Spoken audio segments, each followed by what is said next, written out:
రాజకీయ మలుపుల్లో Johnny master case వైసీపీకి జనసేనకి జరిగే పోరుగా మారింది. అల్లు అర్జున్ తన మేనేజర్ని పంపించి బాధ్యతలకి తన సినిమాలో అవకాశం ఇప్పిస్తానని మాటిచ్చాడని టాక్. అది నిజంగా అయి ఉండొచ్చు. కానీ జానీ మాస్టర్ మాత్రం నేనేం తప్పు చేయలేదని ఇప్పటికి కూడా వాదిస్తున్నారు. వాళ్ళ ఫ్యామిలీ సపోర్ట్ కూడా చేస్తోంది. మీడియా జానీ మాస్టర్ని లెఫ్ట్ అండ్ రైట్ వేసుకుంటోంది. ఎటు చూసినా జానీ మాస్టర్. ఈ విషయం ఇంకా రాతు తెరబోతోంది.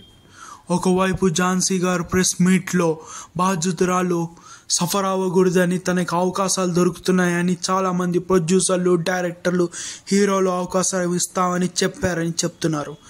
కానీ జానీ మాస్టర్కి ఏం జరుగుతుందో తెలియదు. పుష్ప 2 మూవీ సెట్లోకి వెళ్ళి మళ్ళీ అల్లు అర్జున్తో గొడవ పడ్డారని టాక్. ఈ న్యూస్ రియలా ఫేకా అనేది మనకు తెలియదు. కానీ చాలామందికి ఓపెన్గా తెలిసిన విషయం 2024లో జానీ మాస్టర్ జనసేన పార్టీలో జాయిన్ అయ్యారు.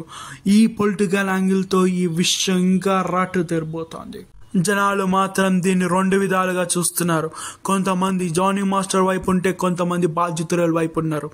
ఈ కేస్ ఏం జరుగుతుంది, ఏం జరగబోతోంది, ఏం చేయబోతున్నారు మనకి తెలియాలంటే ఇంకా వేచి ఉండాలి.